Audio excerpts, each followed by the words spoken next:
13th of June 1944. The British soon became quite adept at bringing them down, but they still caused 6,184 civilian deaths in London. The V2 was a more advanced and successful weapon. These rockets, which can be seen as an early precursor to our modern intercontinental ballistic missiles, were first launched against London from The Hague in Holland on the 8th of September 1944. Efforts to bring down the V2s proved much harder than the V1s, while Allied air attacks against the launch sites were also largely ineffective. The V2 attacks on Britain continued until the end of March 1944, before being turned on Belgium as the Allied invasion force pushed forward. Interestingly, V2 rockets were even deployed against German targets after Hitler ordered them used to destroy bridgeheads across the Rhine on the 17th of March 1945.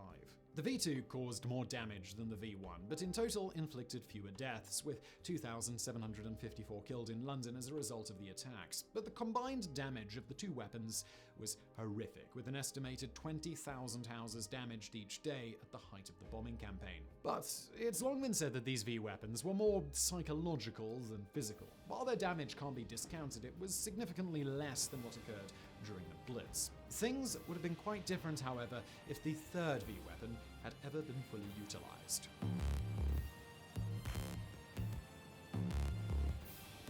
Our knowledge and understanding of this weapon are unfortunately quite vague, because they were either destroyed or withdrawn during the war. We are left with some intriguing black and white photos, patches of information, and, well, plenty of questions. But let's begin with what we know, or rather what we think.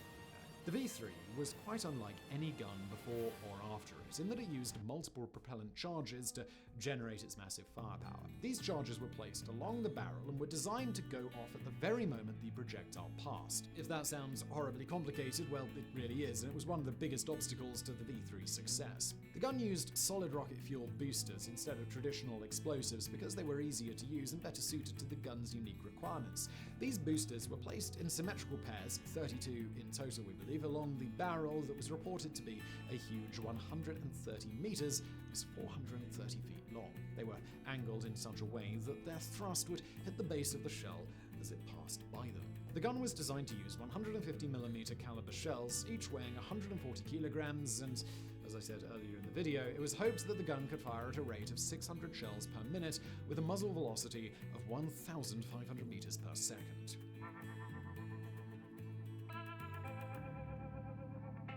The idea behind a superweapon of this magnitude was certainly not new. The Germans had famously used the Paris gun to shell the French capital from a distance of 120 kilometers during the First World War, but this was a step further. By the way, we've covered the Paris gun along with the V1 already on Mega Projects, so if you're into German superweapons, then, well, look no further than right here. The V3's design had been around since the mid-19th century, originating in the United States. Prototypes were built and tested in 1860 and 1880, but neither proved successful, mainly because the explosive charges fired too early and the team behind it eventually abandoned the idea. Shortly before the end of World War I, the French began designing their own version of the weapon, almost certainly in response to the Paris gun. But with the conclusion of the war, those plans were indefinitely shelved. Fast forward 22 years, and with French resistance crumbling, the Germans pushed past what had been the front lines of the Great War and quickly took control of the country. Now, whoever had been responsible for those plans for the French gun from the First World War apparently didn't do a great job at concealing them, as they quickly fell into German hands. The plans attracted the attention of August Konders, a German engineer who had developed the bunker-busting Rockling shell. His initial blueprints called for the charges to be electrically activated rather than using explosives, and presented the grand plan of 50 such guns launching 3,000 rounds a day at London. And I'm sure you don't need me to tell you of the kind of damage that could inflict on a city. Tests on a small prototype 20mm multi-chambered gun were encouraging. The idea found its way to Albert Speer, Minister of Armaments and War Production, who in turn pitched the idea to Adolf Hitler. And as you can imagine, Adolf Hitler loved the idea of raining shells down on London from Calais. By the end of 1943, a full-caliber prototype had been built in Germany, but it came with a catalogue of problems. The gun repeatedly failed to generate the kind of muzzle velocity that had been proposed, and even designing the projectiles was proving to be an absolute nightmare. A full-scale 150-meter barrel was constructed on the island of Wollin in the Baltic Sea in early 1944 as the Germans prepared to put the first V3 through rigorous large-scale testing. Now we'll continue with the story of the V3 in just a moment, but first a word from our amazing sponsor Squarespace. Now more than ever, people are getting creative with their time. They're reaching deep into the savings account to start that new crafts business, or maybe they're launching a blog to share their opinions with friends and neighbors. The world really is yours, and Squarespace is the perfect web tool to help you fashion it into whatever you like. It's the platform to use when you're ready to get started on that web project that you've been thinking about. If you're looking to get in and out quick without thinking too much about what your website should look like, well, Squarespace is ideal for that. Just use one of their quick and beautiful templates to make a website that looks like it's designed for you, but super easy to do. Or maybe you're more of a hands-on person, you've got lots of opinions and ideas about how exactly you want your site to look. Well, Squarespace gives you all the customization options you could ever want with no updates, no patches, no technical BS to worry about. And once you're done setting up your website, tinkering with the design if you're so inclined, or maybe just playing with the colors, there are so many extra features that Squarespace provides so that your website can thrive. Email campaigns, patronage portals, social integrations, member-only areas, analytics, commercial options, 24/7 customer support, everything you need in one place. So when you're ready to get started on the next project of yours, big or small, if it involves a website, it's got to be with Squarespace. Right now, just go to squarespace.com for a free trial, and when you're ready to launch, go to squarespace.com/megaprojects to save 10% off your first purchase of a website or a domain, and let's get back to the video.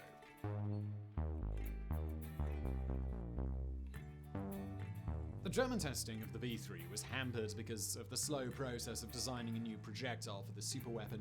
6 designs were initially deemed satisfactory, with these eventually whittled down to 4 by the end of May 1944. The major problem with the projectiles had been obturation, which is essentially barrel blockage. This appears to have been solved by placing a sealing piston between the projectile and the initial propellant charge. This stopped the flash from the charge jumping ahead of the shell and enabled the steady control of all the charges, which enabled the projectile to successfully exit the barrel, sort of important when you are making a very large gun. Testing on Wollin took place between the 20th and the 24th of May 1944, with the gun reaching distances of up to 88 kilometers, that's 55 miles. On the 4th of July 1944, a major test got underway with the gun firing 8 shots in quick succession. One of the shells traveled 93 kilometers, but the gun itself grumbled under the pressure and burst after firing the 8th round. Other barrels existed, so this wasn't a complete disaster, but it was a major setback nonetheless. This is also the last piece of information we have on full-scale testing.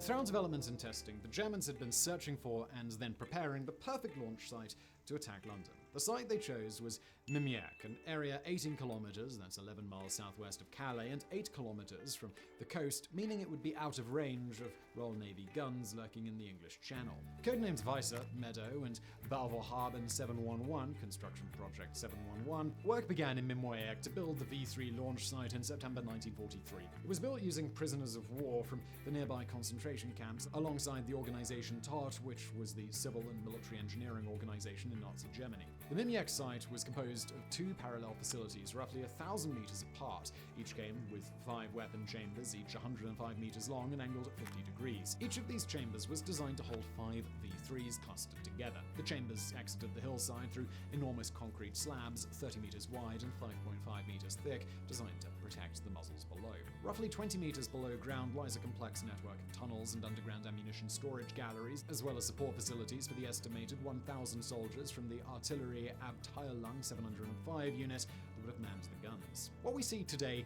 isn't quite as extensive as had been planned, because after a series of failures during testing, it was decided to scale back the operation to 3 chambers in each section instead of 5, even though work had already begun on the other chambers. The Mimiec site suffered heavy bombing almost as soon as the Allies realized that something was being constructed. The V1 and V2s were already hitting Britain, and most likely the Allies believed this to be a launch site of the earlier V weapons. As far as we know, the Allied forces didn't know about the existence of the V3 until after the war. But they certainly poured plenty of explosives down on the area. Between November 1943 and August 1944, Allied aircraft dropped 4,102 tons of bombs on Mimiec. While the nearby village was all but obliterated, the depth and enormous amount of concrete used meant that much of the site remained intact, and only 11 people died during the bombing raids, a quite unbelievable fact considering the amount of firepower and the amount of people working at the site.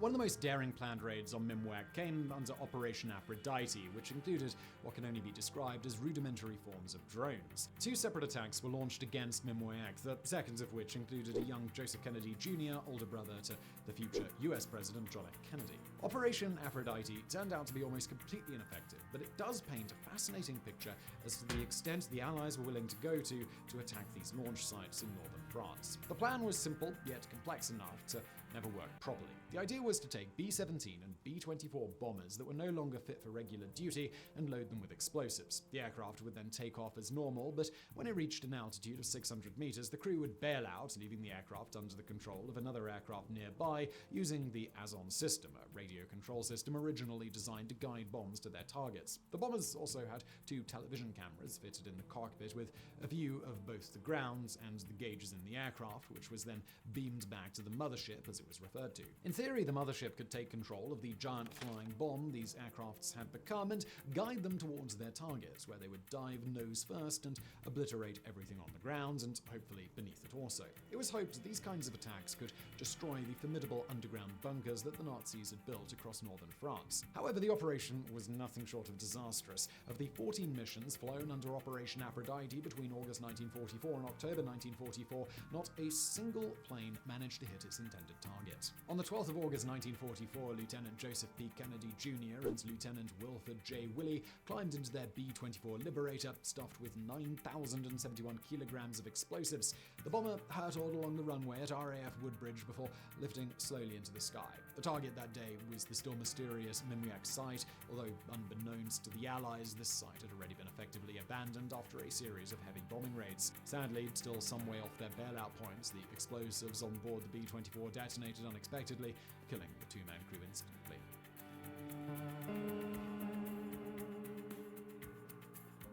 It's not known exactly when the Mimwag site was finally put out of action, but we believe it was sometime in July 1944. The complex had of course never been finished, let alone come anywhere close to firing a V-3. Hitler's ambition of hitting London with his third revenge weapon now seemed highly unlikely, but he soon set his sights on a new target. The V-3 project was eventually passed to the SS, who commissioned the construction of 2 shorter V-3 guns, approximately 50 meters long with 12 side chambers. The guns were placed in a wooded area near Lamparden, about 13 kilometers southeast of Scheer in Germany. The barrels pointed at the city of Luxembourg, which had already been liberated roughly 43 kilometers away. This was at a time when Hitler was preparing his final roll of the dice, the massive Ardennes counteroffensive, also known as the Battle of the Bulge, which he hoped would swing the tide of war back in his favor. On the 30th of December 1944, the V-3s began firing for the first time. The projectiles had been adapted and were now 95-kilogram shells carrying 7 to 9 kilograms of explosive charges, while the gun itself had a muzzle velocity of around 935 meters per second. The second gun went into operation on the 11th of January 1945, and until the 22nd of February 1945, a total of 183 rounds were fired at Luxembourg, killing 10 and wounding 35.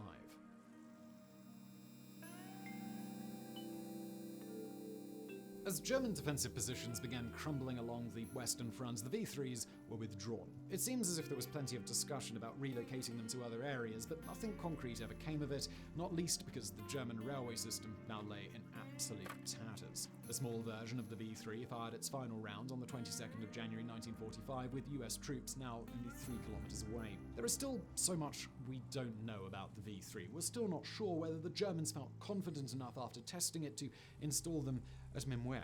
The complexities of the underground site seemed to suggest a confidence that the V-3 would eventually come through. However, considering the number of issues it experienced during testing, it's unclear how effective the large-scale V-3 would have actually been. This was a weapon that was rushed from the very start. In reality, it probably needed years more development and testing before taking its place in northern France. But with the war swinging in the Allies' favor, the Germans became increasingly desperate to gain an advantage. We may never know just how close the V-3 came to being fully operational, and it remains the greatest and largest gun that ever was. So I really hope you found that video interesting. If you did, please do hit that thumbs up button below. Don't forget to subscribe. Also, if you've got a suggestion for a future Mega Projects video, please do leave it in the comments, because that is where I look for making a lot of these new videos. So please do that, and also please do support our fantastic sponsor, Squarespace. There's a link below. Thank you for watching.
2 weeks ago, I did a call to you to help me with CAD and 3D printing, and honestly, you delivered way more than I thought you would. You wanna bring in the packages? Okay, all right, yeah, that's good, look at that. Okay, you wanna offload the packages? You might wanna drive forward a little bit. Okay, yeah.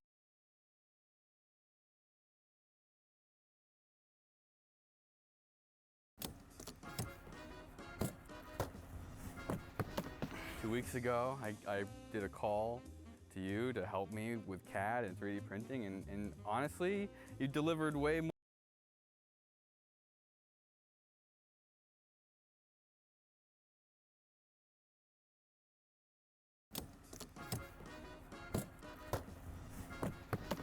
Two weeks ago, I did a call to you to help me with CAD and 3D printing, and honestly, you delivered way more than I thought you would. You wanna bring in the packages? Okay, all right, yeah, that's good, look at that. Okay, you wanna offload the packages? You might wanna drive forward a little bit. Okay, yeah, well, that's perfect now. Go up! Rip the engine right out of it. Just give it gas, go forward and give it gas.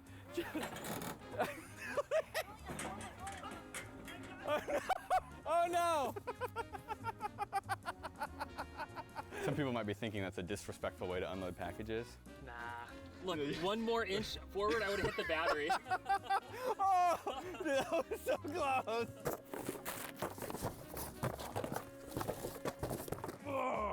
This is the Bobcat 337. I bought it used on Facebook Marketplace. These are the handles that make the Bobcat 337 go forwards and backwards. See how all the sharp edges, how pointy they are? Ow, ow, it hurts. I'm trying to drive around, but my hands, I had so much pain. I'm in so much pain.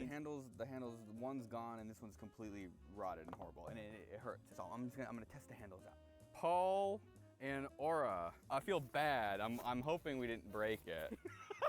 All right, now I'm glad we broke it. Are you kidding me? Unlike any other in the market, it's a cut above the competition. Holy shit. All right, spike handles. Are these? Okay. All right, so holy shit. Holy shot. God, no matter what you do, how am I supposed to hold these? It feels like the safest place to hold on to these handles is just the stocks coming up, and then I feel like I'm gonna like slice open a main artery driving around. I can feel my blood ready to leave my body. At any moment, my blood is just gonna escape entirely through my hands. Okay, razor blade handles. This is a solid 5 55-gallon drums out of 5 55-gallon drums. You want to open one? From Randall. It's the only one that has a pretty package because it's Christmas. I really hope this is not inappropriate since I'm opening it in front of our child. It's your skull? Is that what my hairline looks like? It's not that bad, is it? Yeah, it's pretty bad. Randall in Michigan, the William Osmond head handle. It's a little big. It's too big, and I give this 2 out of 5 diesel cans. Okay, this one's from, I can't read. What does that say? S.i.R.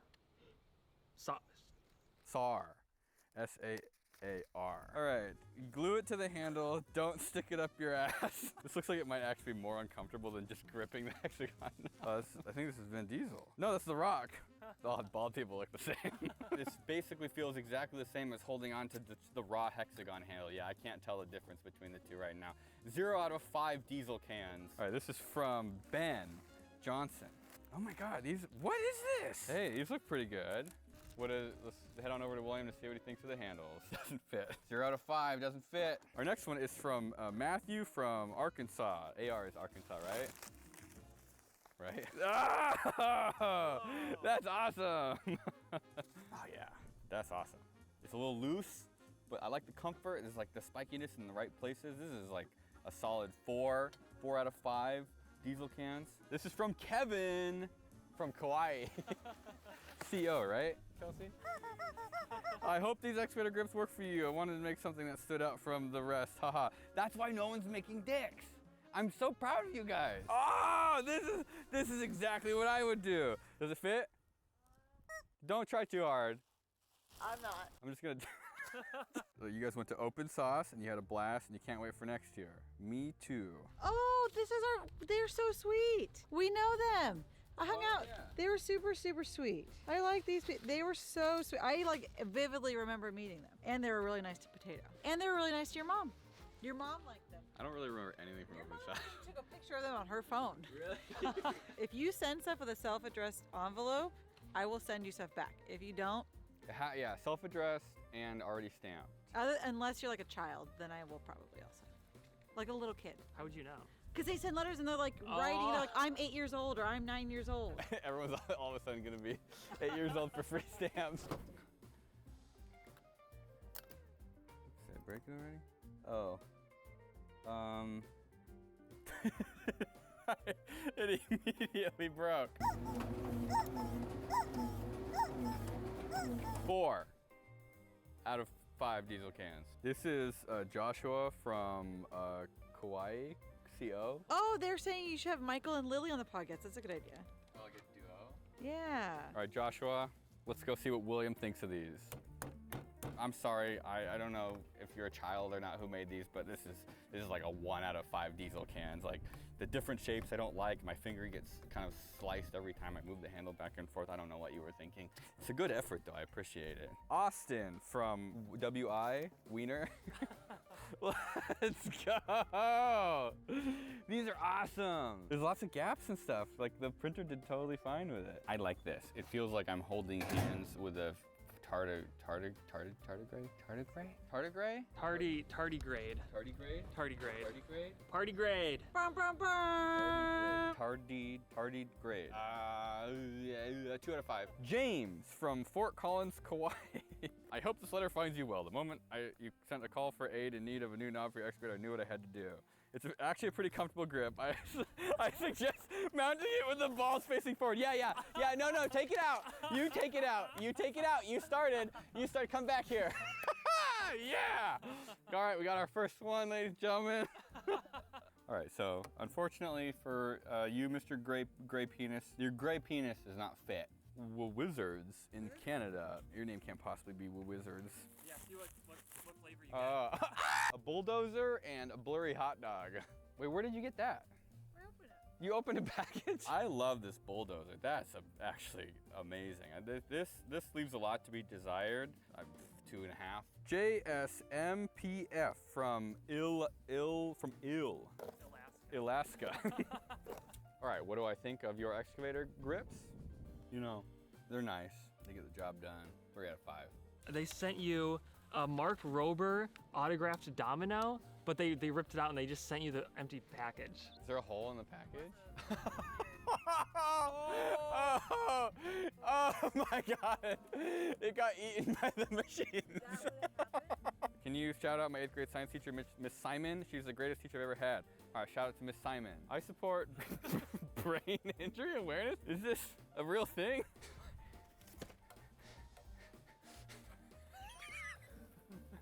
T-A-I, Oh, they're from Wisconsin. I wanted to send a skull that played the bad to the bone riff every time you grabbed it. Oh, look at that! These are great. Ugh. I didn't even pull it that hard. Okay, you know. I didn't even. It was like I give it a 2 out of 5 for. You know what? It's a good. You know what? I stand by my score. What? I swear, I thought it was gonna be dicks, and some of these are like amazing. Will, I thought you might like a break from unboxing all the 3D printed cocks. I'm not a woodworker or leather worker, but I figured I'd attempt to make some nice grips for you. I made a video about it. Oh my gosh.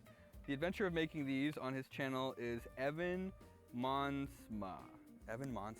Oh my God. Oh, it's JB welded and everything. Look at that. God, this is the craftsmanship. I was like, actually, That's actually nice. these are really nice. This is very nice. Look at it. It's like it's all held down and everything. The craftsmanship is immaculate. Oh, these are nice. These are nice. Oh yeah, and they're comfortable. Look how classy these look. This is 5 out of 5. They're perfect. Robert Cockerham, that can't be real. That's not real. If it is, I'm so sorry, Robert. Oh, hey, fancy. This is supposed to be for the handles, Rob, not the seat. You know, I don't like this, but I don't hate it. Yeah, it's like a 2 out of 5. When using a knife, always cut towards a big artery. Ah! So there's only one problem. It's the exact same hand. Wait, there's a fortune cookie in there too. Treat yourself to something of quality. That's what this whole video is about. Why is it the same hand? 3 out of 5. Charlie from, what's MD? Massachusetts? Massachusetts! Charlie from Massachusetts. Sorry this isn't for your tractor. I wanted to bring my robot taxidermy mice to open sauce, but I am poor and terrified of people. Oh, your Etsy is Death Rabbit Taxidermy. I think you might have a branding problem, Charlie. Oh my God, it's actually really well done. Ta-da! Primrose, what do you think? Primrose, wait, stay, stay, stay, stay, stay. Oh, it's a jiggler. What? No, it's an actual robot. Oh my God. Oh, hey. Stay. It's actually really well done. I think you might have a brand poor and terrified of people. Charlie from Massachusetts. Sorry this isn't for your tractor. I wanted to bring my robot taxidermy mice to open sauce, but I am poor and terrified of people. Oh, your Etsy is Death Rabbit Taxidermy. I think you might have a branding problem, Charlie. Oh my God, it's actually really well done. Ta-da! Primrose, what do you think? Primrose, wait, stay, stay, stay, stay, stay. Oh, it's a jiggler. What? No, it's an actual robot. Oh my God. Oh, hey. This is going in my special box. All right, this is from, God, their name is like crossed off. Do they not want their name on there? Ah! It's always dicks. Oh my God. It's literally hundreds of dicks. Oh my God, it's full of dicks. You don't deserve it, but made in America, 5 out of 5 diesel barrels. What? Wait, what is this? I hope this finds you well. I know you asked for handles, but here's a Vietnam War radio. Thank you, Jade. That's awesome. Niner, are we winning the war? Over? No, we're not winning. I don't want to be in Vietnam anymore. I want to go home. Why did we go to Vietnam? You know what? Doesn't matter. Ian from Kauai. Oh, let's go. Oh, they're squishy. All right, this is a big boy. They're a bit big. It's not uncomfortable, but it's not comfortable. This is like a 1 out of 5 diesel cans, sorry. Andrew from New York. Oh, dude. Oh, these are so good. Ugh. Dude, what printer is this? This is insane. Or they just got it really well tuned. They got the nut certs too. Damn. These are immaculate. I need a whole drawer. Oh, these are nice. Oh my God. These are perfect. These are actually perfect. These are like actually perfect. This is a perfect score. This is a 5 out of 5. No questions asked. Let me try the shorter ones. Can't believe you. I can't believe how well you've done. I'm not sure if this is the right orientation now, but you've really outdone yourself with these. That is excellent. Oh, man. Good. Dalton from Dude, everyone's got like tuned printers. All right, paw prints. 3 out of 5. Nicole from This was my idea. I have a feeling these are gonna be great. I like this. It's like I'm working with somebody else. I'm not just alone in my excavator all day. I have a friend with me who's holding my hand back. 5 out of 5 diesel cans. Michael from CA. All right, hello one. That's the weirdest way I've ever seen somebody fold a letter. All right, Michael, what did you send? What? What is it? What? It's like a glob of epoxy? What's in there? Kidneys? Kidneys? This can't I have possibly no be idea. kidneys. I still don't know what this is. Definitely, you couldn't put 2 of these on at the same time. Same problem, you gotta like kind of lean down for this one to make any sense. Otherwise your wrists are bone. This is 1 out of 5 diesel cans. This is Mac from Indonesia. It's IN. I feel balls and I feel it's in multiple pieces. He made rattlesnake handles. He made blurry rattlesnake handles. It's almost like you kind of got to tug on them to go where you want to go. You know, actually, this feels like the right way to do it. 5 out of 5 diesel cans. Jeremy from California. Oh, it's like, cat warehouse. How adorable. Free napkins and cat warehouse embossing. God, these already get a 10 out of 10. These are nice. They feel nice. They're kind of rubbery. This is a solid, I'd give this like a 3 out of 5. The shape's a little funky, but the texture and the finish is excellent. Joseph from, oh my God, it's like it's like an offset. They gave so many different kinds. I love the challenge. It's like an actual engineering challenge. Like some people went straight to cogs, and then some people, you know. I like the different ones like this. Yeah. This is cool. Like the handmade ones, like the wood and leather ones. Oh yeah, that's good. Uh-huh. You know, I know this is supposed to be the handle, but this feels a bit more natural. You know, the extended handles I think are like a 2 or 3 out of 5. This is a bit better. It kind of pinches me. I got my finger in there. This is I give this like a 3 out of 5 diesel cans. Good V1. Jeff from you know, Jeff, they're a little boring, but let's see, maybe they work really well. You know, it gets the job done. I like this. This is like, I give this like a 4 out of 5. My name Ryan from another Kauai, for Kauai. Okay, all right. I know it went through your head. You're like, everyone's gonna send them dicks. What's the exact opposite of a dick? Yo, let's go. It's not even close. What did you do? You did 3/4 across the corners. It's 3/4 across the flats. It's 0, unfortunately, 0 out of 5. If it did fit on, what could it have been? If I designed this handle, it would be like this. Casey already opening strong with $2. Look at all those hoops. And the shids. What? What in God's name is sticking out the top? Oh, it's a lion. In the drawing, I explicitly gave instructions that the point of the hexagon was facing forward. So you should have put the point forward, up, not to the side. They do fit really well in my hands though. So, but it's the same problem. Damn it, like 3 out of 5. Cameron from Illaho. Dude, somebody went just sicko mode. This is horrible. You have to like hold it by the handle.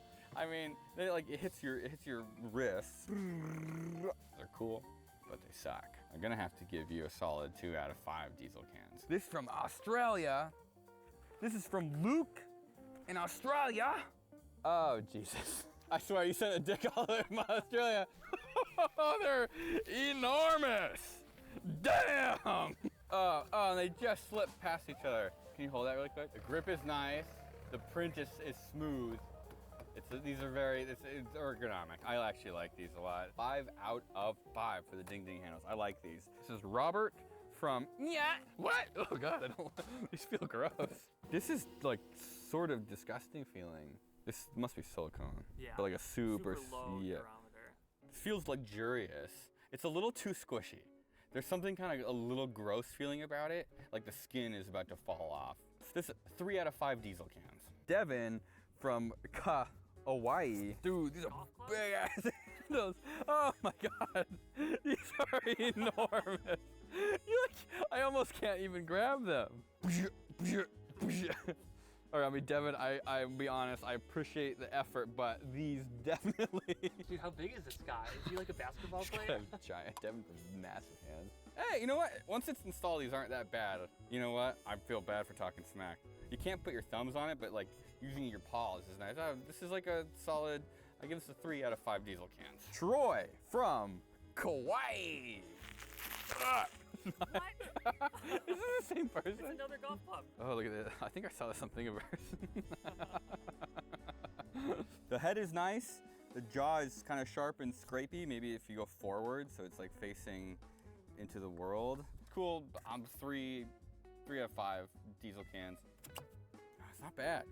Kind of nice. Ooh, this is comfortable. I feel like I've got a good grip. 3 out of 5 diesel cans. Samuel from what?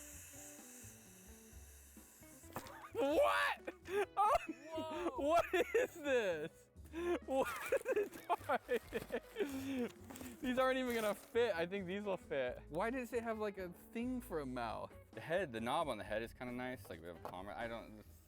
1 out of 5. I swear to God, if this kills caretaker, I'm gonna be so free. I'm just joking. It was a joke. I don't know what I would do. I'd probably die. From Broyles, from CA, Kauai. I thought these handles could add a grip of humor to your excavator, giving them a playful twist that's hard to ignore. All right, Ezra, let's see how they work.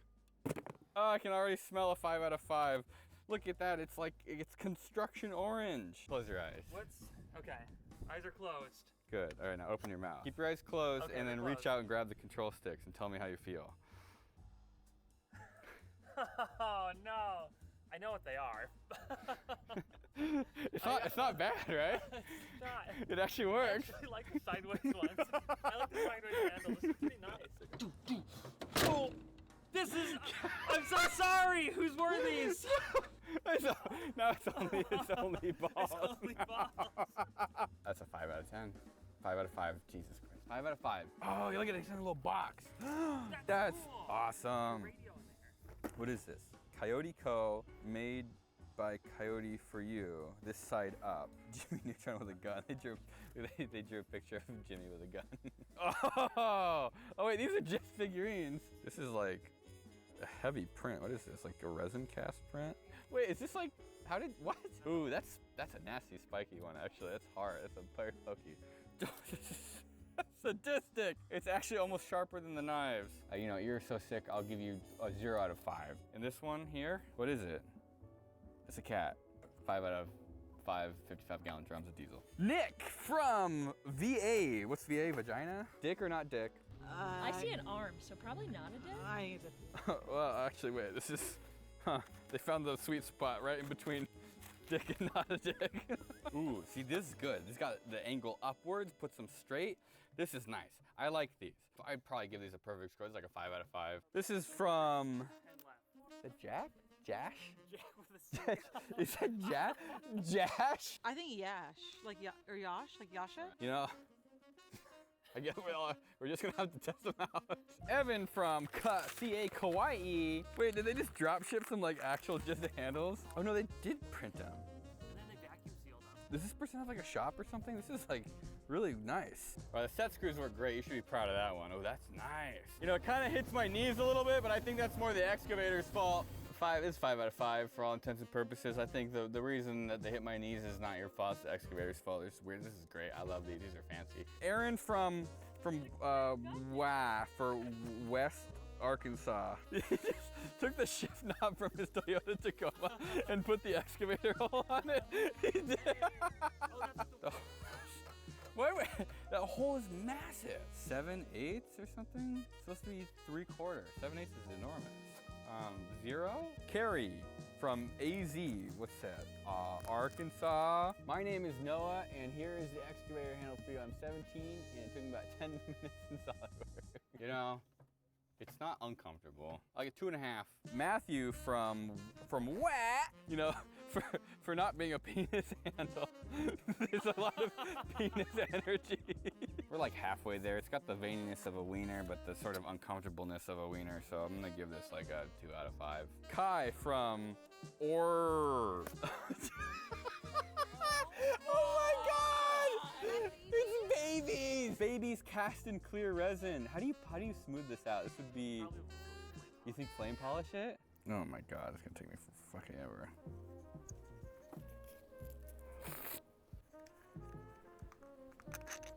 Oh my God, how long are these screws? I didn't even know you could buy screws this long. And then the whole thing comes apart. How am I supposed to do this? I think this handle is really cool. I also think that it's way too much work. Does this not fit? And it doesn't fit, it's so close. Okay, I feel bad, but I can't get it on, and you clearly spent a lot of time on it, so I'm gonna give you pity points. I'll give you 2 out of 5 diesel cans. David from RI is Rhode Island. Real annoys. I saw in your recent video that raw dogging the levers on your excavator is hurting your soft baby hands. Perhaps these handles will be more comfortable. With love, Casa. You know what? If these aren't dicks.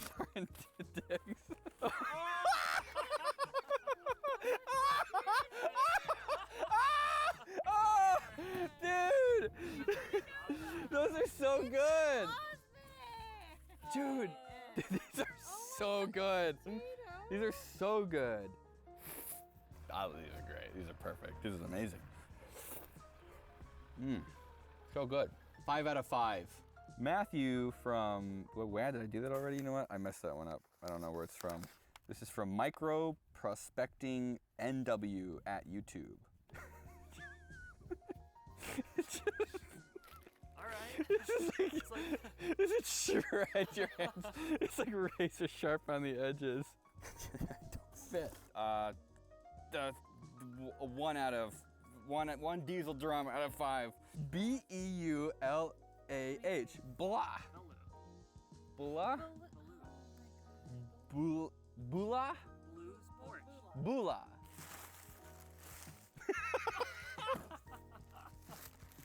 This one's from Thomas. William. William. Is it three eggs and a toilet paper roll? It's a rocket ship. Oh, it's a rocket ship! That's awesome! 2 out of 5 diesel cans. What is this box? What is this? Kevin, somebody sent a bomb. The details about the xylophone are on the SD card. Haha, nice try. With destroying the chicken. Kyle from Massachusetts International, MI. Oh, look at that! I can't even hold it still. This one, this is a 5 out of 5. This was ingenious. Oh, I love this. 5 out of 5 points to Gryffindor. Ugh. Oh, yes. Kevin, it's another one. Oh, that's kind of more. Right, That's this is a good. gripper.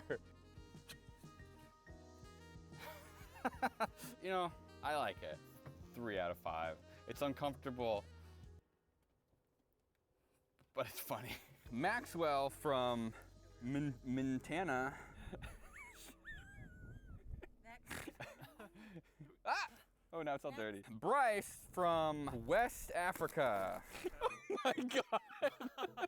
It has a Glock. It does. It has a Glock holster and a brewski holder. So it goes there. Kevin printed one of these. Your Glock goes right here. I need a beer. You put your beer in there. Yeah, let me try this around. Yeah, let's go. Ah!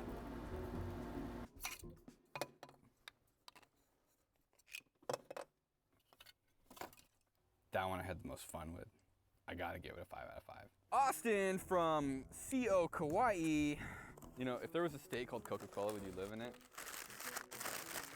All right. Oh, this is this is cool. I like these.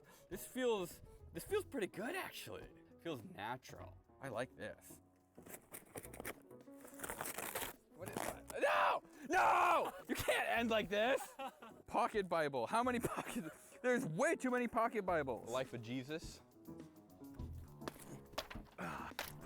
Boy, get it from Rose. Get it. All right, thank you everybody for sending all those lovely packages. Kept the whoever sent 40 Bibles.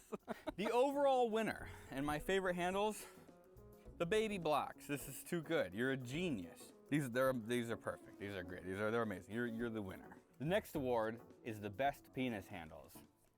I think that goes to the Ding Dings. They just barely fit. They make this cool thwacking noise. It feels good on your hands. They're cute. This is solid. This is a huge win. The most useful award goes to these bad boys. These are excellent. They're like a genuine product made for a Bobcat 337. You can sell these. Probably wouldn't sell that many. And the highest effort award goes for the leather and wood. This is, you know, like a luxury car shifter. Good job. And the crappiest handle award goes to a whole bunch of you for making handles that don't fit onto the very simple drawing I gave you. All right, thanks for sending your handles in. I'm gonna go drive around. We'll see you guys next week.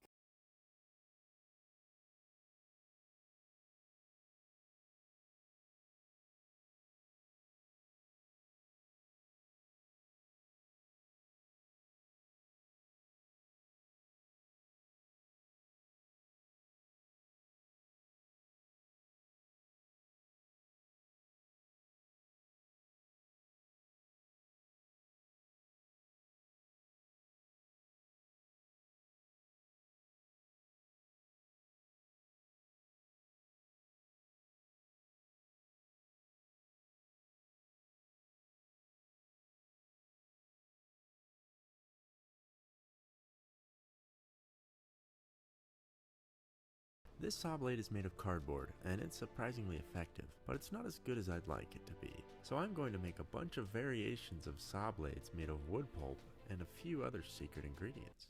But why? You see, I wanted to make another saw blade video because they tend to get a lot of views and make me a lot of money. And I like money. But I was running out of ideas for things I can turn into dangerous objects spinning at 3000 RPM. Then it hit me. Not the saw blade, I was speaking metaphorically.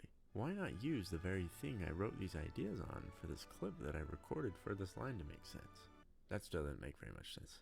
Okay, paper blade, it's got a little tape reinforcement around the center. Well, that's not promising, but we'll see how it works. Hopefully the centrifugal force will straighten it out. That's not going anywhere.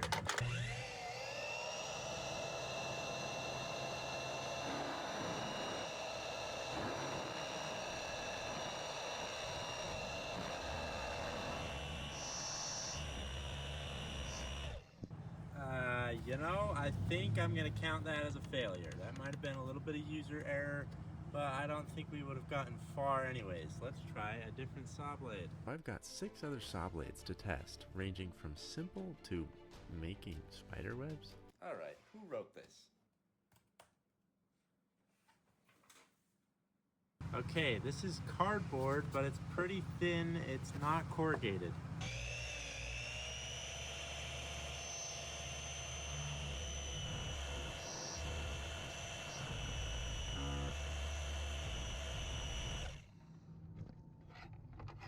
Well, once again, the damage to the wood is about the same as the damage to the saw blade. So let's try something else.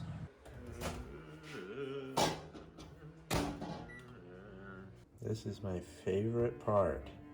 I'm gonna use my favorite dookie brush because it doesn't matter how this looks.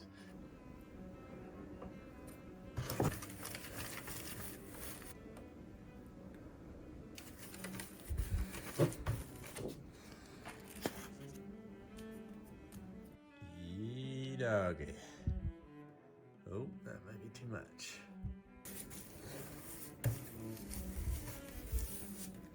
Alright, this one is the thick cardstock paper, but with a layer of resin on it.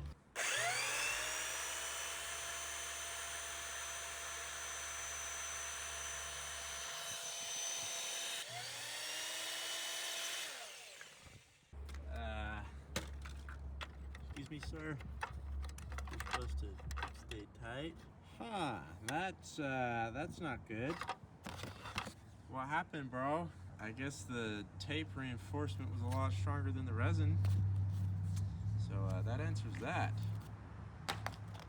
Alright, a normal piece of cardboard that is corrugated. There's some tape on there for structural rigidity on the fold. And I learned my lesson and put some around there. We're not gonna move the wood because the last one didn't do anything. So right there is where it'll be cutting, hopefully.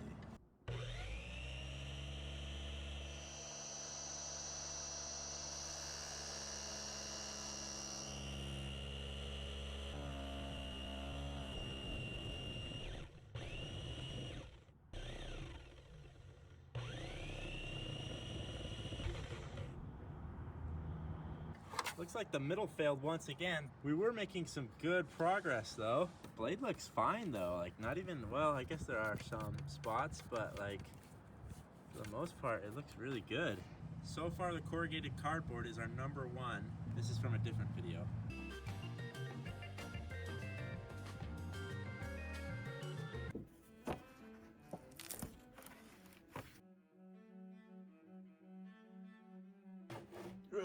All right, here we go, folks. Oh, interesting. What does this look like? It looks like Rorschach's face from Watchmen. World's heaviest bowling ball. Weigh it down. Thank you, Linda. Oh.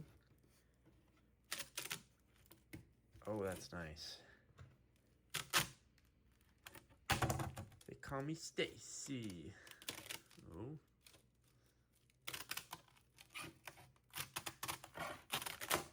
We're gonna cut the paper saw on the pine setting because I think you know why.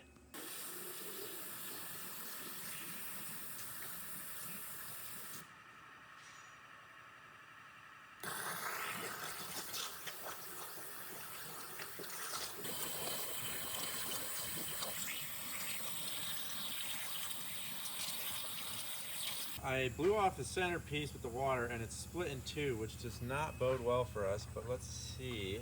Oh, it actually looks pretty good. There might be some separation going on. I guess there's only one way to find out. If you missed the video where we cut our gold play button in half, we're selling little pieces of it, just like this. They're gonna come in a nice little case like this. Very attractive, just like your mom.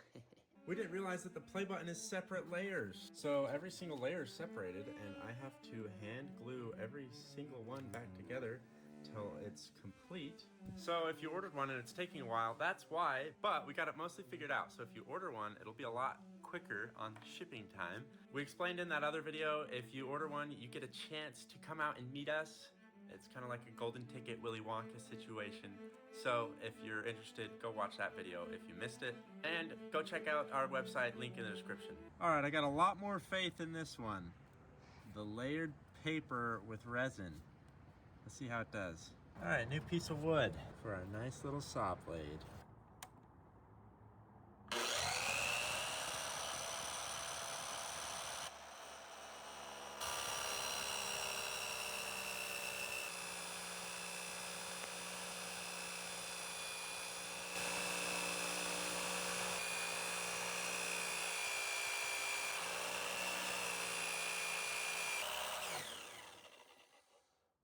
Oh, hello. What have we here?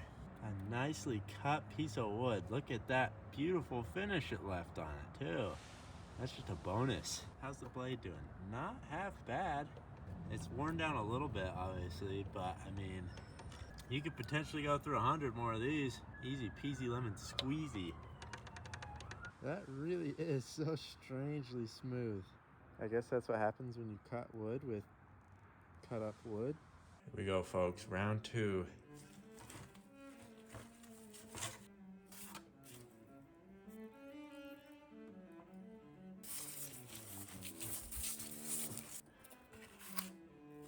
I poured the exact right amount of resin. The epoxy is squooshing around, which is good. All right, it's been a day and my cup is monkey and crunky, which means they should be ready. Excuse me, Linda. I'm beginning to think 2 layers was a bad idea. That's like a 1/4 inch thick. No. Nice corrugated resin, dummy.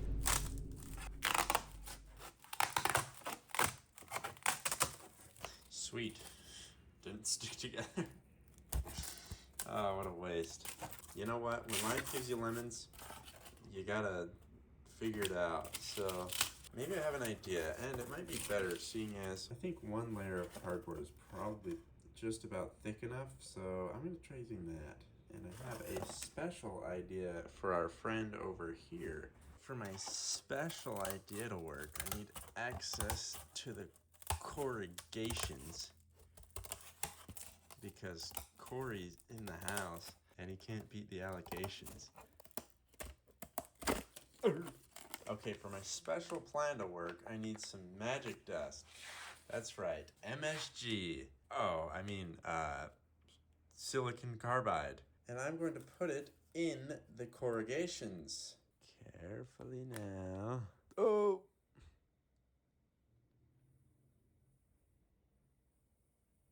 All right, I think about 10% got in there. The rest is right here.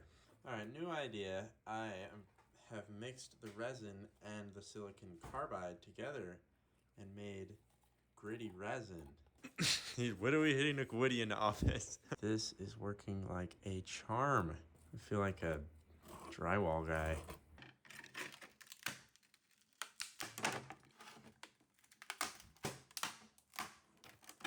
Swag. Oh, came off that side real easy.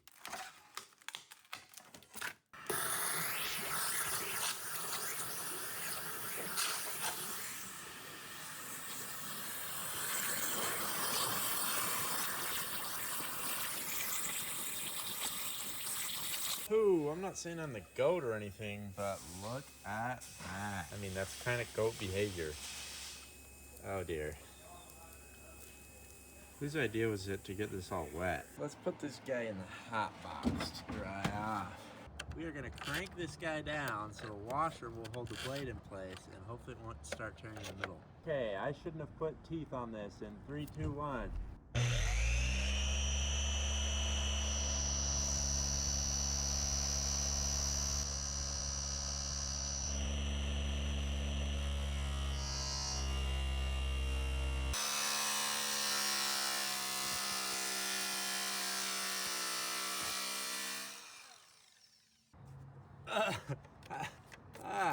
The blade has been slightly reduced in size. Huh. I mean, it was working, but not really. It was kind of burning its way through. Ladies and gentlemen, it has all led up to this moment. Will this cardboard with magic dust be able to cut this wood well?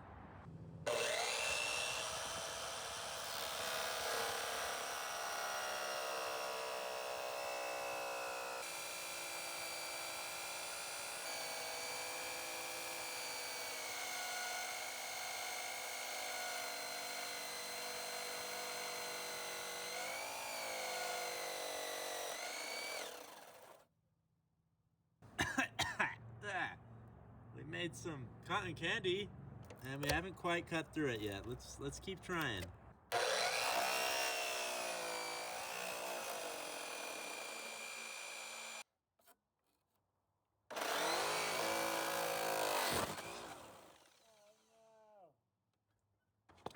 The clamp came off.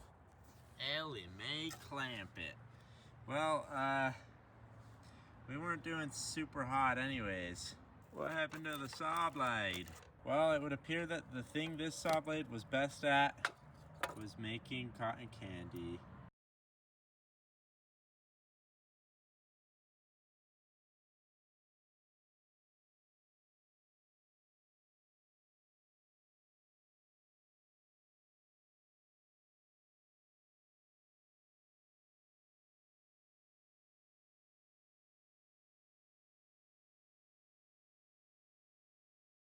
Oi, oi, this week, I'm actually going to do some electrical.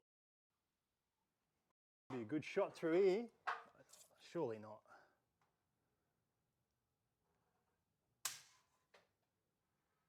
What was that? So far, I think this is a waste of time.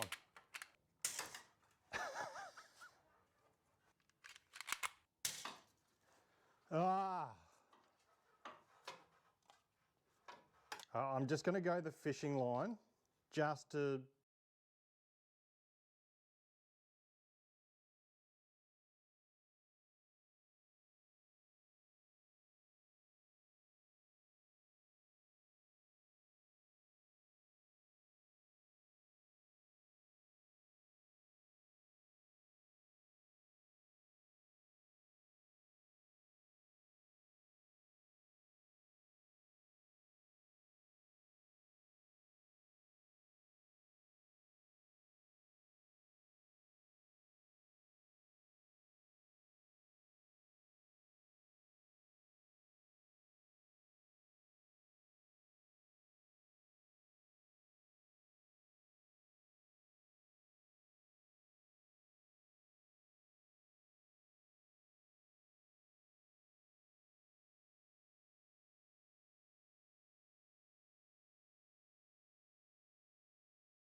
Here it is, the moment you've all been waiting for.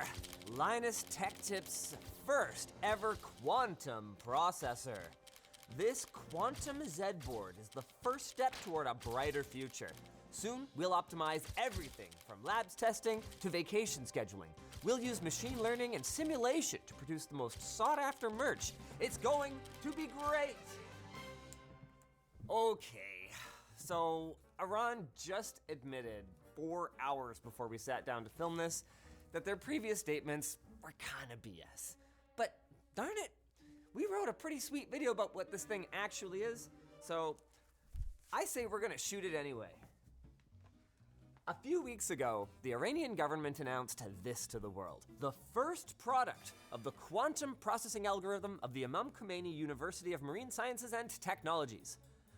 Apparently, this Z-board from Digilant is meant for a system to counter navigation deception in detecting surface vessels using the quantum algorithms. Well, I bought one off eBay, and it's definitely not using quantum algorithms. It's a garden variety FPGA board. No quantum bits or qubits, no atom trapping lasers, no cryogenic low noise amplifiers. But that doesn't mean it isn't cool. So just what the heck is this Z-board? And what other nonsense has come out of Iran over the years? Oh, and who's today's sponsor? Origin PC. Need a new battle station? Save big this month with $225 off desktops, an additional $100 off with the purchase of a monitor, and free US ground shipping. Learn more using the link down below. All right, we already know what the Z-board isn't, so why don't we change gears and talk about what it is? It's a low-cost development board for the Xilinx Zinc 7000 APSoC, or all-programmable system on a chip. It's got a dual-core ARM Cortex-A9 processor, gigabit LAN, 512 gigs of DDR3 SD RAM, an SD card slot for storage, along with, well, onboard audio, HDMI, and VGA, as well as a cute little OLED screen here. Now, looking at this board can be a little confusing to say the least, especially if you're only familiar with a typical PC motherboard. There are a ton of little buttons and dip switches and LEDs, all of which are controlled via programmable logic, or PL. Want to physically turn your audio on or off, or enable a block of code with the flip of a switch? You program that to one of the buttons or switches and you're good to go, at least provided your code works. But why is this thing so expensive? Did I mention that this costs almost $600 for a dual-core A9 with DDR3? Like, what? Okay, well, the A9 cores aren't the only logic processing on this board. The other part is an FPGA, and these are super cool. FPGA stands for Field Programmable Gate Array, and it's kind of like a regular microcontroller or an ASIC, except that instead of baking the configuration of the transistors in at the time of manufacturing, they can actually be reconfigured in the field. This allows you to use one piece of hardware for as many functions as you can program and load onto it. So you take the logic cells on board and you group them into blocks of instructions known as IP cores. The more cells you have, the more capable your board is of performing operations like Ethernet packet inspection or video processing. See this heat spreader right here? Underneath it is our Zinc 7000 APSoC alongside 85,000 Series 7 programmable logic cells. But while that might sound like a lot, AMD just released the Versal Premium VP1902, an FPGA-based adaptive SoC with 18.5 million LCs that's meant for prototyping and emulation. More on that later. Coming back to the Z-board that Iran showed off, the reason it's so weak is because, well, it isn't even new. The Zinc 7000 SoC family was introduced in March 2011, and the Z-board followed a year later in August of 2012, just a few short months before the world was supposed to end. And while I'm sure that someone somewhere can use it for some part of the chain, I don't know, maybe to monitor the thermostat of your quantum computer. The coldest place in the known universe. Realistically, this is a basic dev board that's meant for people wanting to try out FPGA or prototype a very basic ASIC before they move to mass production. Actually, on that subject, let's come back to one of the big use cases that I mentioned before: emulation. A major advantage of FPGA is that while it costs more on a per unit basis, it is much cheaper up front than doing a mass production run of a fully baked ASIC. So a major advantage of FPGA is that if you have a niche use case, you can actually use, provided provided it's sufficiently powerful, an FPGA to replicate the hardware of another system. So, let's say you want to run some software that was built for an Apple II, or an NES or Sega Genesis.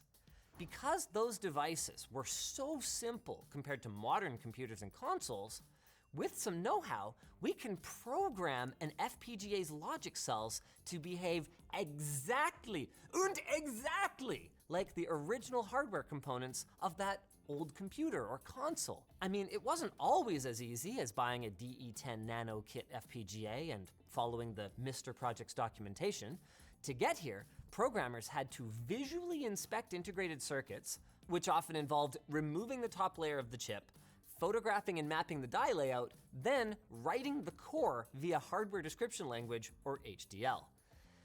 Which sounds like a lot of work, because it is, but the advantage of doing this over buying something like a Nintendo NES Classic, or just running on a computer, is that you eliminate any misbehavior or latency that could be introduced via emulation. For those of you who are new to emulation, basically it allows you to use the excess processing power that we have today to interpret code on a software level within an operating system like Linux or Windows. It's really cool, but there are inherent disadvantages, and by going straight to hardware, you're cutting out the middleman and you're convincing that game or that software that you want to run that it is actually running on the original machine it was built for. That is really cool, and our Z board here is pretty similar to the DE10 Nano.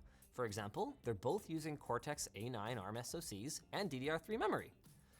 There's just nothing quantum about either of them. Iran's follow-up statement to the world then was that it was all a misunderstanding. Of course they know there's no quantum processor on board. Their media just goofed. You guys always fooling around. Next they're gonna tell me they were walking this whole time. You know, like they say, I ran, but maybe they walked. Anywho, with all of that said, it's not actually impossible that Iran has made some progress in quantum computing, and a Z board like this could be part of an actual quantum system somewhere along the chain. But for it to interpret anything using quantum algorithms, it would need a quantum circuit or processor. If you want to learn more about quantum computing, we've actually got a whole video where I visited a local quantum computing company, D-Wave. But the short version is that a regular computer uses bit states of 1 or 0, while a quantum computer uses qubits, which can also be 1 or 0, but they can also be anything in between. Think of your bit kind of like a coin, okay? So with a bit, the coin is either face up or it's face down. With a qubit, the coin is somewhere between those states.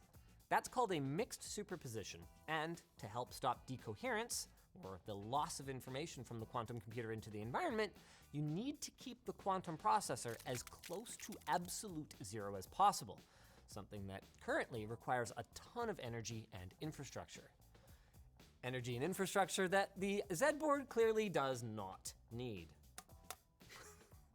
But you know what you need? The new waffle hoodie. Okay, you don't need it, but it's super comfy and you can check it out at lttstore.com. So, with all that cleared up, I think the best part of all of this is that this is far from the first time that Iran has pulled a silly stunt like this.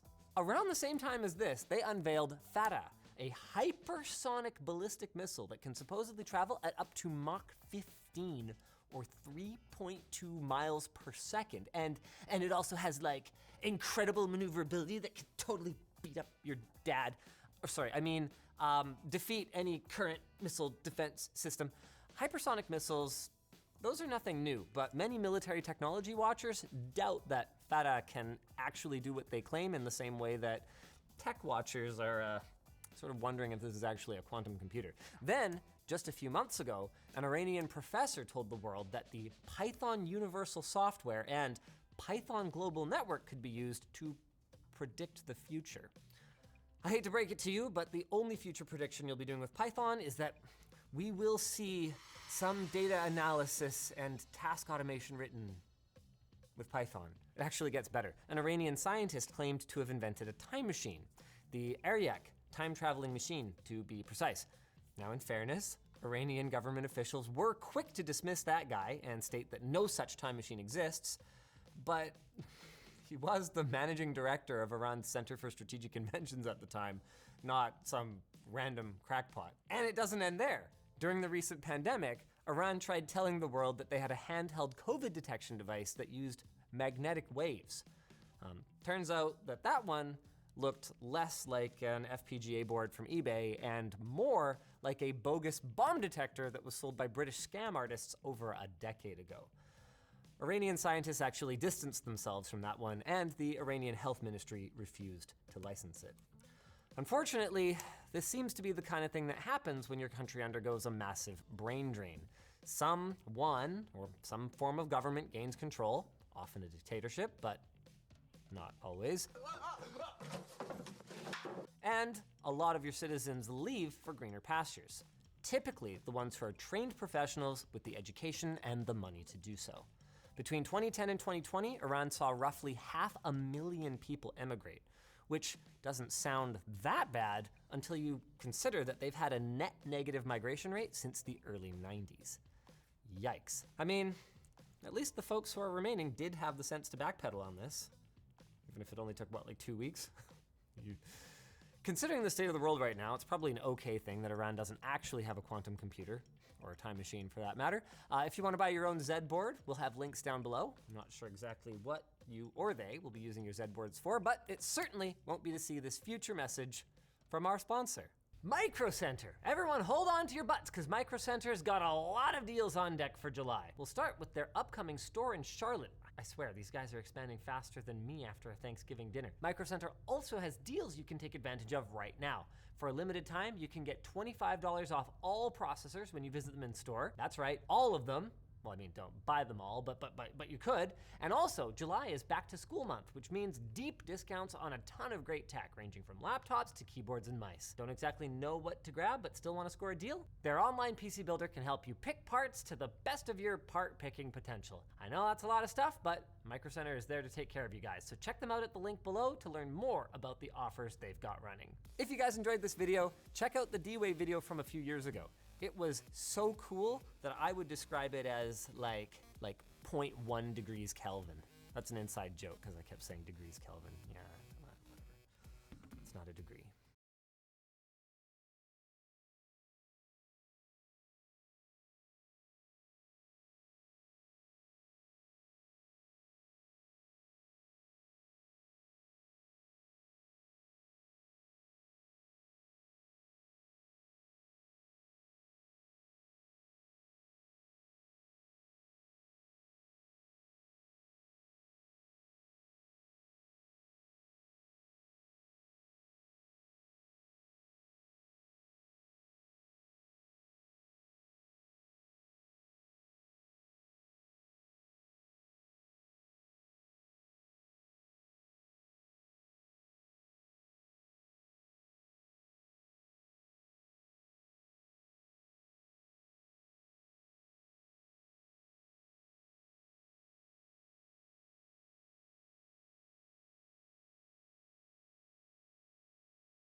One of my favorite all-time videos is this retrospective look at an absolutely incredible 8-core enthusiast PC from Intel that held up shockingly well for its age. Today's subject is its much stupider cousin from AMD. On the surface, everything about the Quad Father kind of checks out.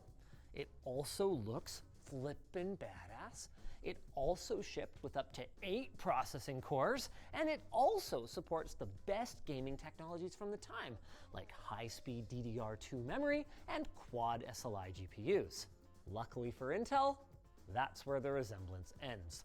Right out of the gate, it was hot, slow, and comically overpriced to the point where I would argue that Quad FX is the worst consumer CPU platform of all time. Okay, that's a big claim, I know. But I think by the time we're done here, including taking the 4x4 out for a rip, even the most ardent of AMD fanboys is gonna come around to my viewpoint and come around to this message from our sponsor. MSI wants to level up your gaming experience with an epic gaming laptop from their epic summer sale. Let them help you. Check out MSI's summer sale event using the link below. Watching AMD is kind of like those videos, right? Where you see the kid ripping down the hill, they go flying over the handlebars, and you're like, okay, it's okay to laugh. They're doing fine. But speaking as an enthusiast who cheered when AMD brought 64-bit computing and dual-core processors to the mainstream, in 2006, we weren't ready to laugh yet. It was a painful time. First, Intel jabbed with the Core 2 lineup of dual-core processors that made Athlon X2 look slow and inefficient by comparison. And then came the right hook! A family of quad-core versions of those same chips that left AMD's premium offerings looking utterly irrelevant. So what did AMD do? This. I mean, it kind of makes sense. You know you're not going to have a proper quad-core offering until sometime next year. You've got some room to move on pricing thanks to your mature manufacturing process. And realistically speaking, even if no one buys it, you're probably better off paper launching some limited edition nonsense rather than leaving your competitor completely alone at the top of the performance charts, which is a strategy that AMD has employed more than once. The issue, though, is that AMD didn't just paper launch it. In November 2006, AMD released not one, but an entire lineup of FX70 series processors. They were dual cores, of course, since they were fundamentally just rebadged Opterons with boosted clock speeds, but they marketed them as a quad-core solution because they were only available to be purchased in pairs and only intended to work in this dual-socket motherboard, the L1N64 series from ASUS. And this board is actually pretty cool. It uses a one-off version of NVIDIA's 680 series of chipsets, which gives it some unique selling points over the server boards that Opterons normally relied on.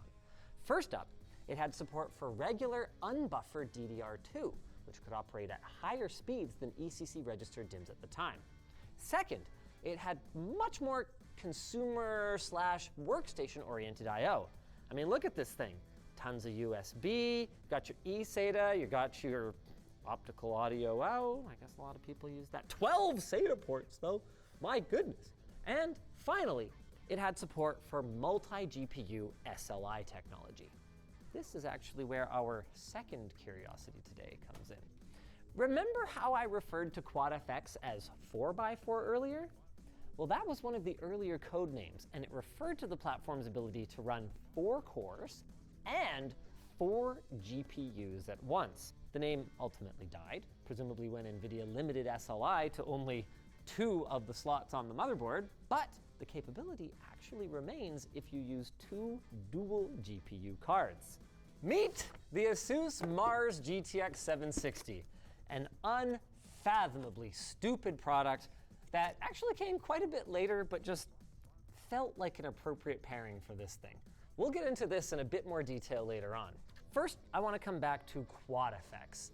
The initial reviews ranged from optimistic that it could maybe, hopefully, please, improve, to downright scathing, even outwardly mocking AMD's stated intention of selling high volumes of this indefensible product. But something that everyone agreed on at the time was that there could be an interesting upgrade path for users who were willing to invest in the platform once AMD started shipping true quad-core CPUs that could be slotted into this motherboard's LGA 1207 socket. And that is exactly what we're going to be trying today. The viewer who lent us his QuadFX setup included a pair of Opteron 2352 quad cores. These didn't arrive until 2008, by which time both ASUS and AMD had formally dropped support for the original Quadfather.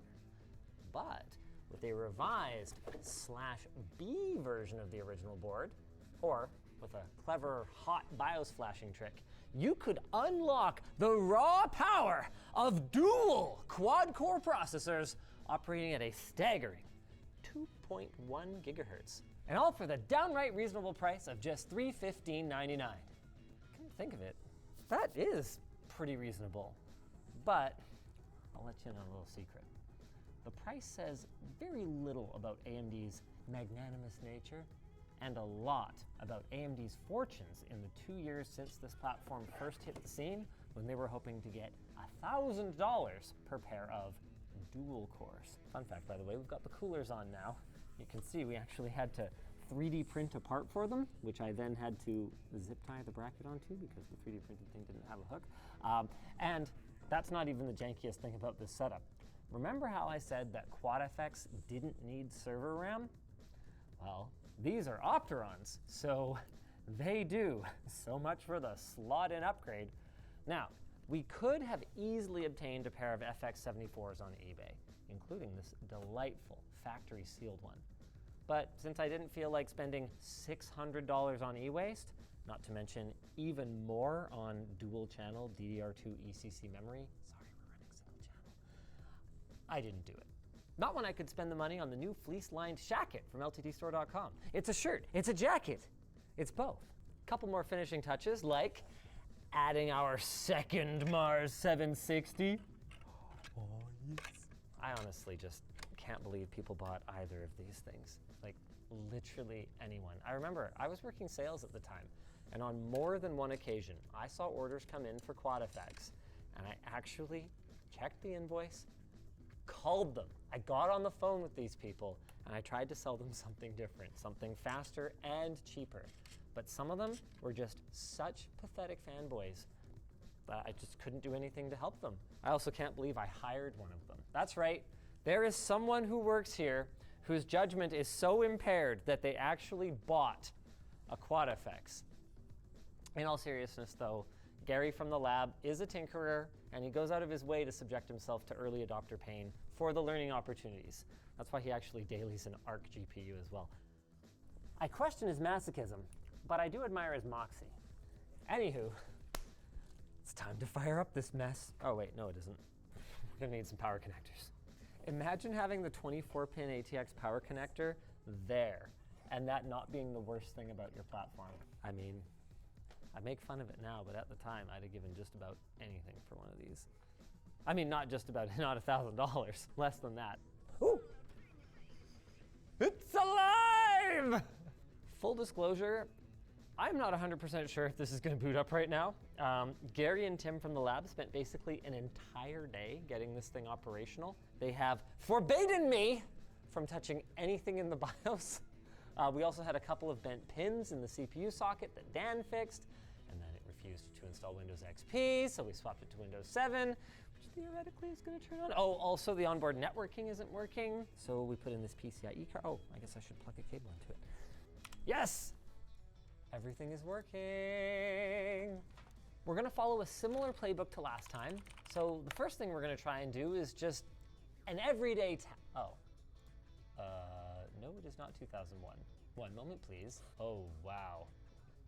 As I was about to say, the first thing we'll be doing is just generally trying to use the computer, including playing back a YouTube video.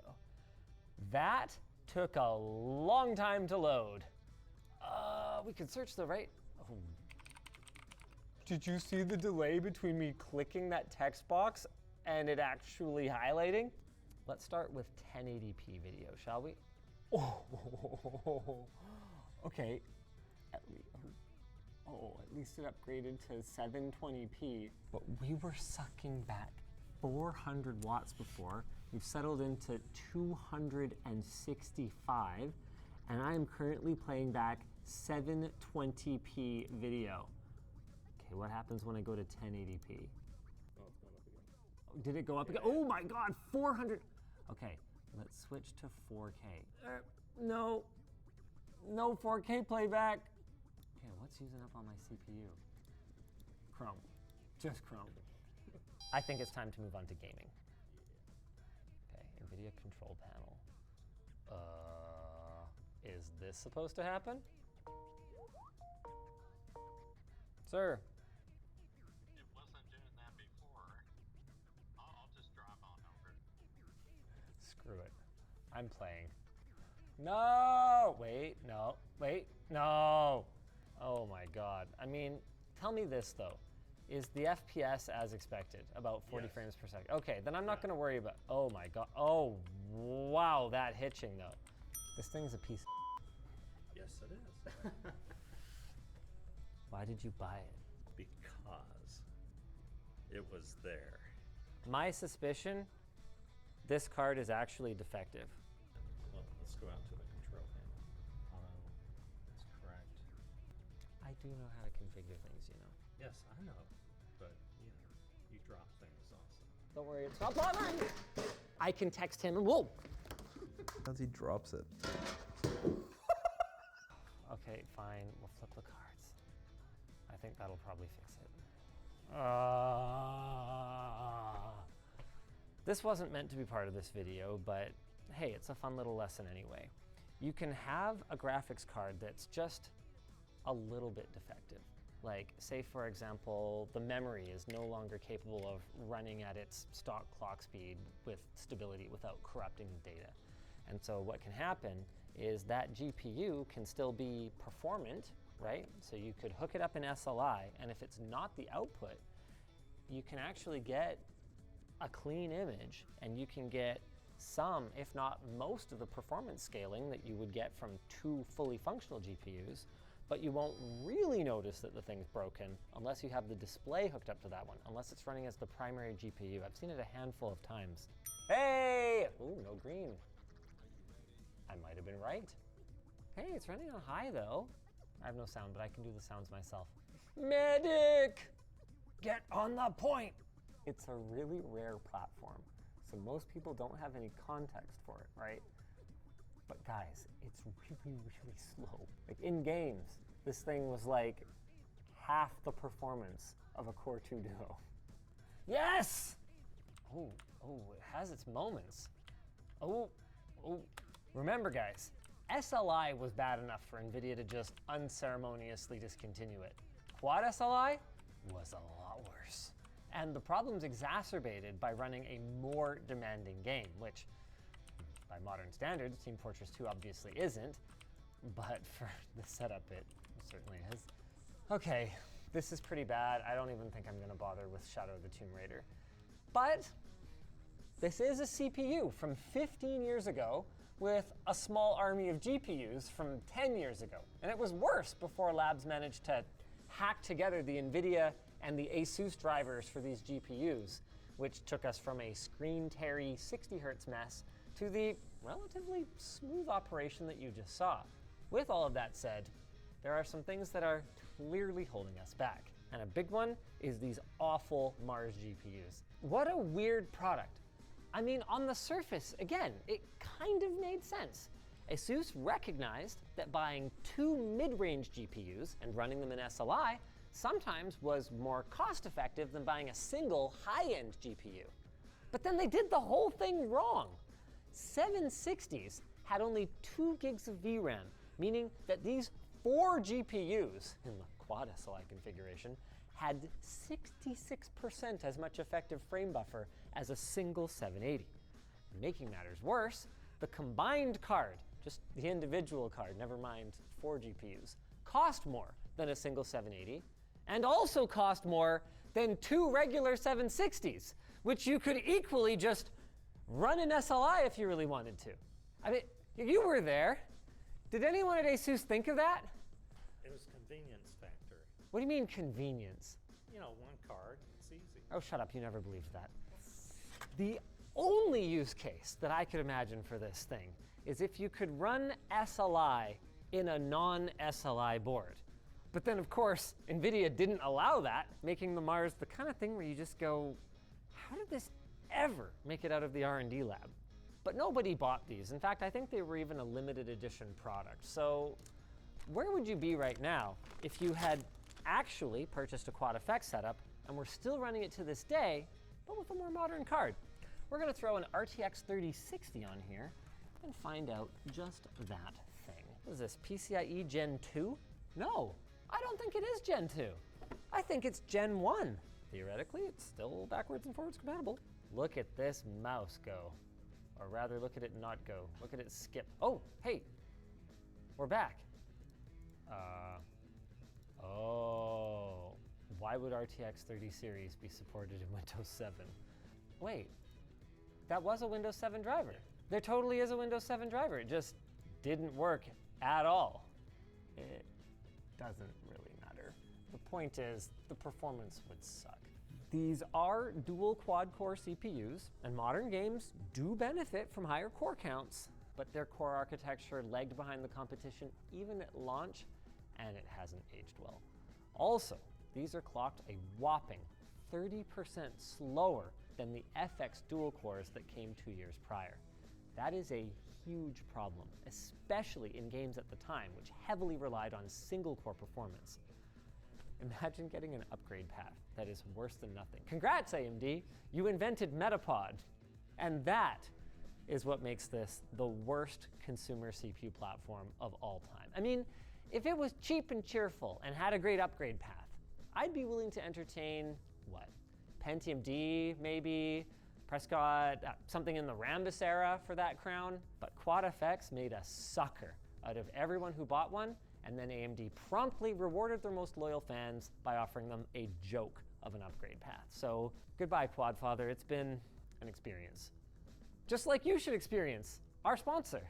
Backblaze. Backblaze has an easy-to-use cloud backup solution for your super secret files. We won't ask. We don't want to know. They're affordable with plans starting at just $7 a month, and they make it simple by allowing you to back up almost anything from your Mac or PC and access it from anywhere in the world with their web and mobile apps. You can also easily protect business data through a centrally managed admin. Backblaze even lets you restore your data by mail. They will ship you a hard drive with your data right to your door, and when you're done, you can return the hard drive for a full refund. It's like old school Netflix, except instead of a movie, it's pictures of Meemaw. And if you're worried about accidentally deleting files, you can increase your data retention history to a year for just an extra $2 a month. With over 55 billion files restored and 2 exabytes of data under their management, Backblaze has got you covered. They even have us covered. We actually back up our servers to Backblaze every night. So don't wait, sign up and get a 15-day free trial with no credit card required today at backblaze.com/LTT.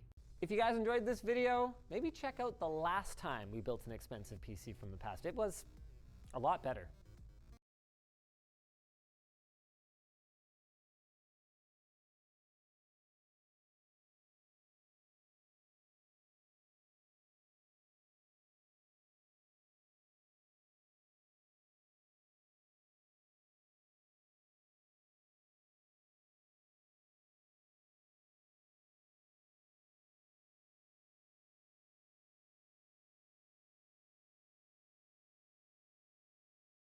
I host a lot of videos, and if you watch Short Circuit and compare it to TechLinked or GameLinked, you might be able to tell I do better when I'm reading. I'm like a Ron Burgundy type of situation. So I was really excited when Elgato announced the Prompter. It's an all-in-one teleprompter setup with a single cable that you can plug into your computer or phone and immediately seem like you know what you're talking about.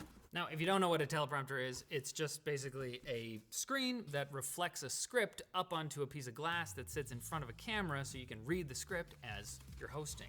It's my whole life, basically. Let's move this to the other side and see what's in this box. Prompter, USB cable, USB USB-C.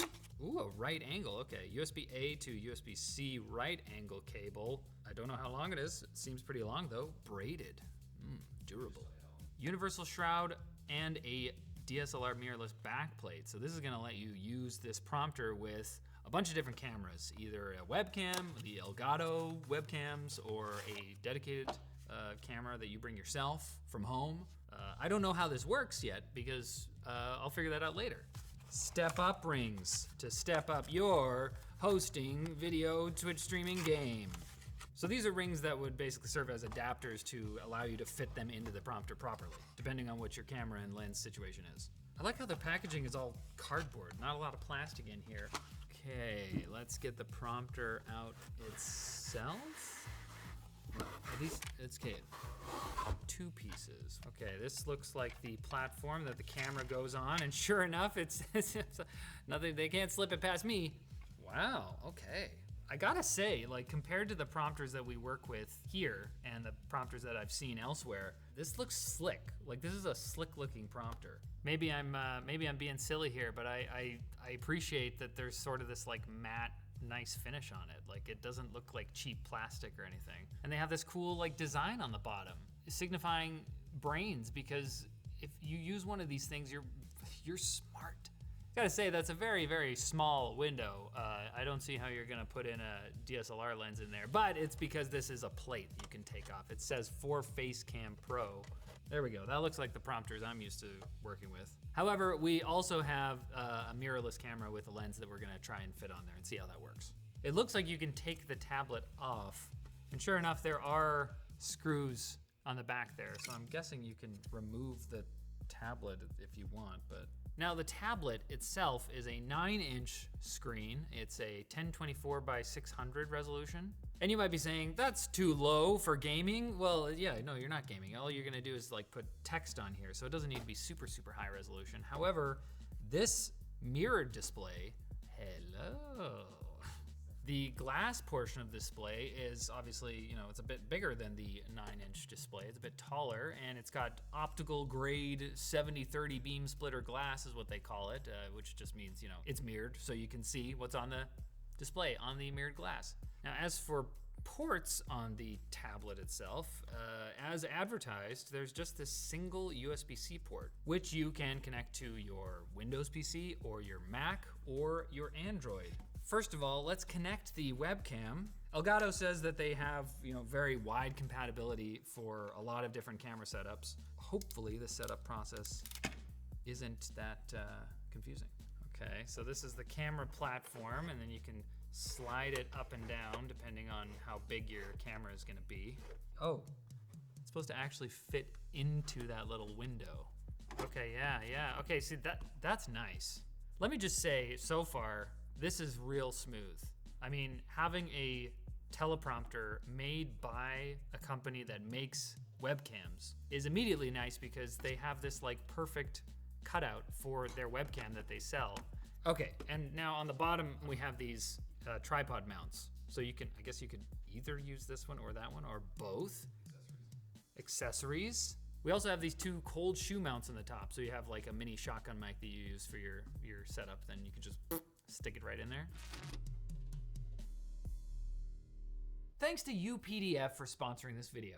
Now, PDF editor is something that you don't think you need, but when the time comes, you'd be happy you had one. Be it signing important documents or translating foreign recipes, UPDF's AI-empowered tools make editing and analyzing PDFs a breeze. Their OCR, or optical character recognition, conveniently transforms images into editable text. And for their limited time Cyber Monday sale, UPDF is offering you guys a whopping 63% off. So click the link below and check it out. All right, we are here with the Elgato prompter setup. It's asking me if I'm ready to roll the camera, and believe me, I am. Very exciting. So once you connect the tablet via the USB-C cable to your laptop, you can install the Elgato Camera Hub software if you don't have it installed already, because it's the same software that you use with your webcam. You go into the prompter section, and here you go. You got your script. You got some options on the side here for brightness. Yes, I can make it darker, brighter.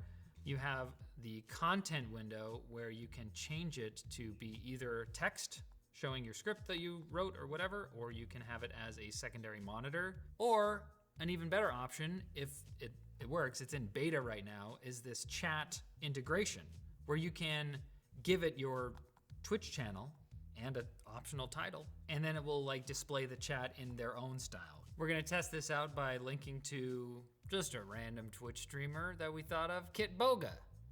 Okay, there it is. That's pretty cool. And now we're recording on the Elgato Facecam Pro, and indeed, I mean, you tell me, can you see the chat flipping by? No. Now pretend this is a live stream, and I'm reading this comment from you in real time. So much sauce today. How did that feel? Felt pretty good to have eye contact while that happened, didn't it?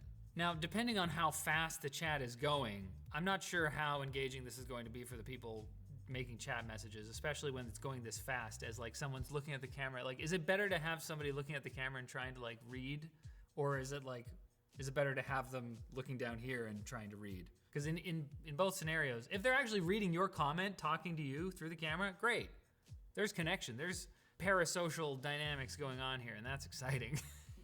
But if you're just looking up at the chat, just being like, oh, it's going so fast, there's gotta be a way to like slow it down. Are there settings for the chat? Oh, font size. Okay. Yeah, you can change the font size down to 10 point, which is far too little to see. Unless, I mean, if this was right up here, that's readable, because that's one of the big selling points of this thing. Because it's so small, yet so clear, and so easy to use, and so built for wide angle cameras, you can bring this thing right up over your monitor, as opposed to like big giant teleprompter setups, which are like way more clunky, and you have to have like heavy monitor arms and stuff and whatever. You could just like put this thing on a box. Don't put it on a box. You're better than that.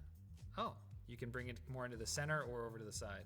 You can have the text be, you can have completely custom colors for the text and background. Red on white if you want. Let's see if the background color affects the actual video output. Yes, and it does. So that's somewhat unsurprising. If you make the background color white, you can, but it will affect, you'll be able to see that your recording is a little bit more washed out. So just be aware. You can also change the font, if you want impact, but no Comic Sans. There's an opacity slider as well, if you want to have something behind the actual text. I can't think of an example off the top of my head that would be useful for, but there definitely is something. And the last section here is called scrolling. You have an auto scroll chapter button, which basically means, is it gonna stop after it finishes the chapter, or is it gonna keep scrolling through each of these chapter sections you have in your script? Okay, let's see how this goes. Scripts.com, B-Movie by Jerry Seinfeld. Narrator, black screen with text, the sound of buzzing bees can be heard. According to all known laws of aviation, what's the deal with bees? My main complaint so far seems to be that when you can scroll in the software here very easily and kind of see, I see at a glance the whole script, but I can't see an easy way to scroll on the tablet, unless I'm just, like, you can split it into chapters, and then you can hit the skip back and skip forward button to like jump to certain chapters. But with our prompter software that we use, you can scroll up and down. Like this is not a touchscreen, right? No, it's not. So you can just scroll up and down either with the touchscreen, because we use iPads for that, or we have remotes that you can scroll up and down on the script. As a video host, I really appreciate that, and I can't see an easy way to do that unless I'm tripping. Now, you don't have to use the Elgato Camera Hub software if you just plug it in and don't launch the app, or if you select display in the app. It just shows up as another monitor, so you can throw anything on there. You can even play a game on there, which now that I've said it, I want to do. This is not a good idea. So yeah, you can play a game on it. You can do anything you would do with an external display. Playing with a laptop